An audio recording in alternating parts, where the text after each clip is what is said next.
대부분의 사람들은 매일 아침부터 저녁까지 직장 생활을 하며 받는 월급으로만 살아갑니다. 이 사람들은 평생 한 직장에서 일하며 그 직장에서 나오는 돈으로만 생활하는 방식을 조금도 이상하게 여기지 않습니다. 안정적 직장은 환상이 지나지 않습니다. 현재 노동시장은 노동자의 기술과 역량이 넘치고 있습니다. 우리는 그동안 일과 공부에서 탑이 되기 위해 최선을 다했습니다. 밤새워 공부하고 밤새워 일하며 말입니다.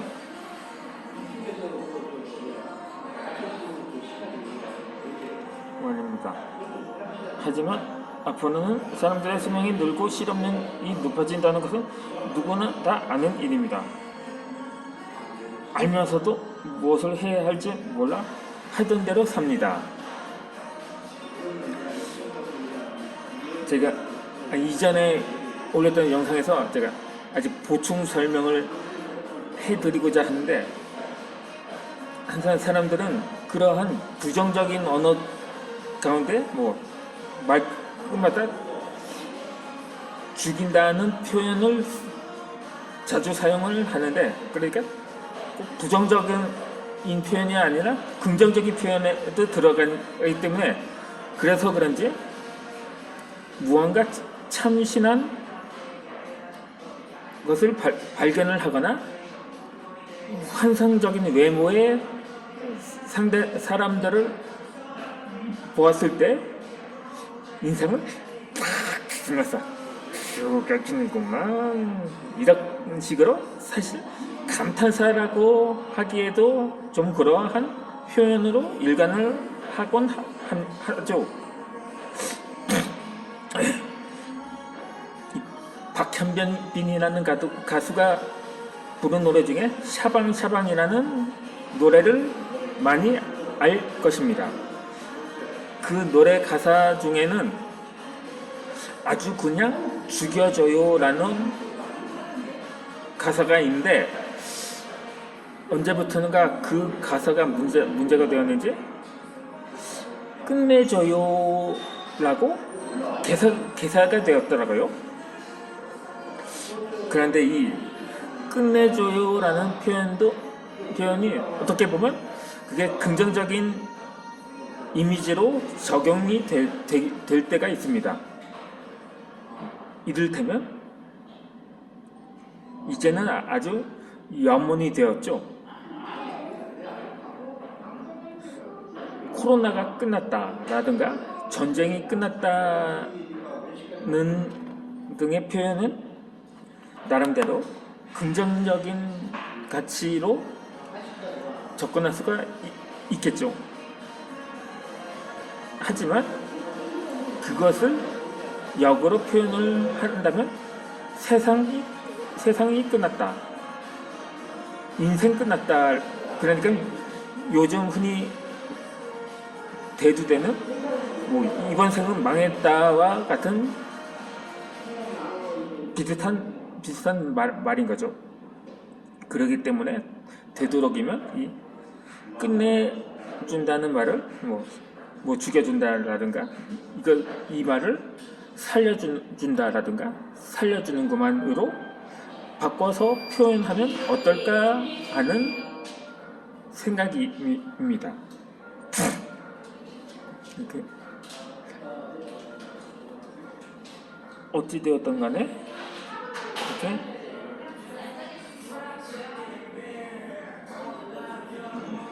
나는 지금까지 거의 인생의 절반을 살아오면서 이 자력으로 돈을 벌어본 역사가 없습니다.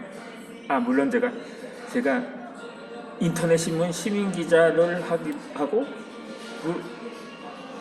동시에 제가 인형극에서 활동을 했었는데, 그때 어느 정도 소정에나마 돈을 번 적이 적은 있었습니다만, 연봉 수억 수천 이렇게까지 어마하게 번 적은 없었던 거죠. 뭐 요즘 인플레 가치로 따지면 제가 10만원, 20만원 정도 그냥 월급으로 치자면 한 그 정도까지는 벌어보긴 했었습니다. 하지만 그동안 통틀어서 지금까지 제 인생을 통틀어서 그렇게 많은 돈을 번 적은 없었던 거죠. 그렇게 직장인들보다 배 이상의 노력과 시간과 체력을 쏟아붓기도 합니다. 그러니까 남들보다 더 많이 벌기 위해서 그렇게 해서 오랜 시간을 원인을 알 수 없는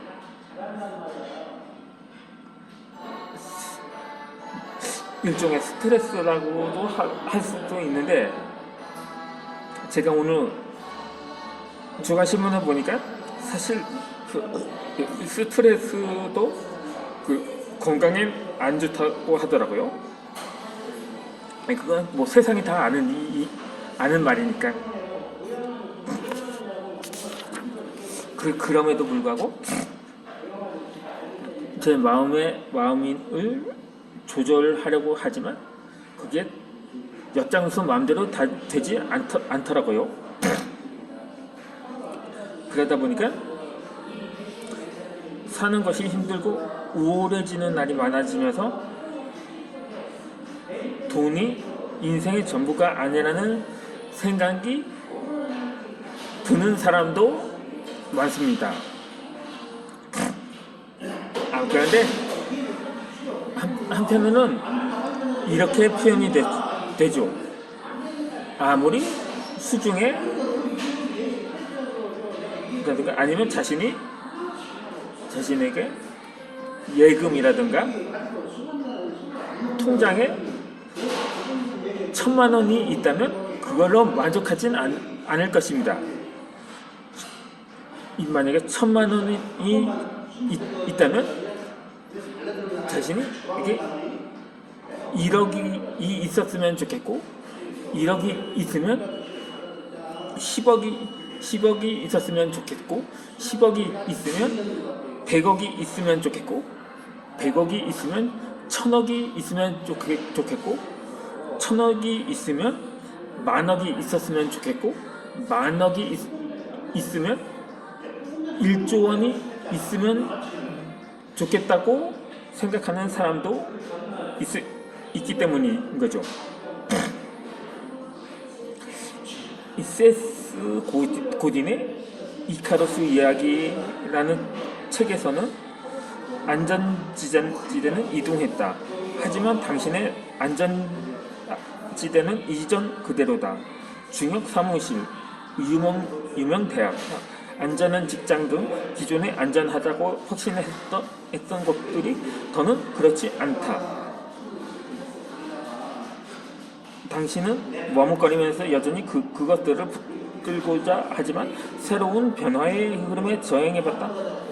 얼마 버티지 못할 것이라고 하고 했습니다. 그러다 보니 요즘 한창 아직 코로나가 아직 전 세계적으로 창궐을 하다 보니까 어느 곳 하나 안전한 곳이 없다고 판단이 되는 거죠. 심지어 집조차도 안전하지 못하다고 하더라고요. 그게 공기에서 전파가 되다 보니까 일가족 간에도 감염이 된다는 사실이기 때문입니다. 그렇다면 그러니 사람들은 그냥 차라리 죽는 게 낫다. 뭐 코로나 걸려서 죽나, 굶어서 죽나, 뭐 백신을 맞다 부작용으로 죽나 마찬가지 아니냐라고 생각하거나 말을 할 수 있겠죠. 그러면 뭐 방법은 하나밖에 없는 거죠. 사스나 메르스처럼 자연 소멸이 될 수밖에 없는 거죠. 하지만 제가 작년 3월부터 팬데믹이 시작되고 한 지역에서 집단 감염이 발생하면서 그때부터 이미 생각을 했었는데 1년이 지나도록 여전히 확산세는 지속되고 있기 때문에 결국 그러한 희망은 요원한 상황이 되어 버렸던 거죠. 결국 이거는 우리 인간이 자초한 일이 아닌가 판단이 됩니다. 아니 처음에는 제가 중국이 고의로 처음에 실수로 퍼뜨렸다고 하는 어떤 가능성이 제기가 되었는데 이제는 차츰 고의로 퍼뜨렸다는 말이 많더라고요. 아니 그렇지 않고는 전 세계가 거의 확진이 되었는데 어떻게 가장 중국과 가까운 북한에서는 어떻게 한 명도 확진자가 한 명도 발생하지 않았냐고 아무리 전면 봉쇄를 강하게 했어도 또 그게 좀 수상하다고 여겨지고 있는 거죠.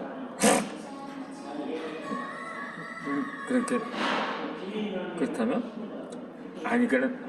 제가 이전 영상에서 예전에 일반 계정에서 올린 영상 중에 하나가 코로나의 원인 중에 하나가 기후 변화도 가능성도 배제하지 않는다고는 내용의 영상을 올렸는데 이거 지구 온난화가 되어서 일부 국가에서는 이런 일이 발생하고 있거든요. 얼어붙었던 바이러스가 얼음이 녹으면서 그것이 확산이 되기 시작했다는 설도 있더라고요. 그러다 보니까 이 기후 변화가 주범이 거의 확실화된 것이 아닌가 봅니다.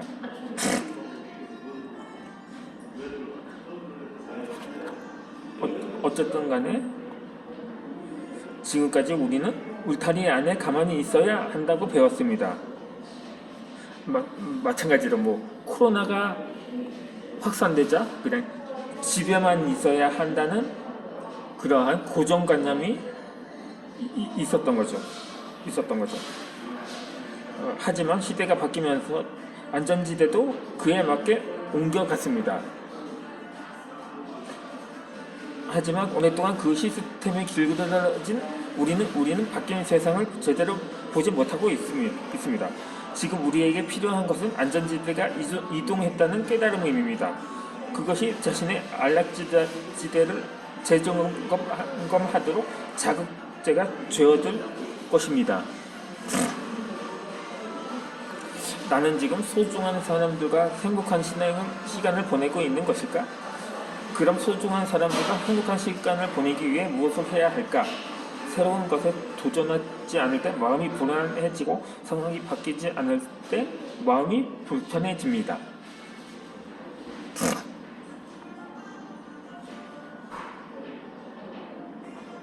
우리는 기존 질서에 도전하는 용기와 통찰력, 참조성과 결단력을 갖춘 사람이 되어야 합니다. 그러면 이어지는 영상에서 설명을 전개해 가겠습니다.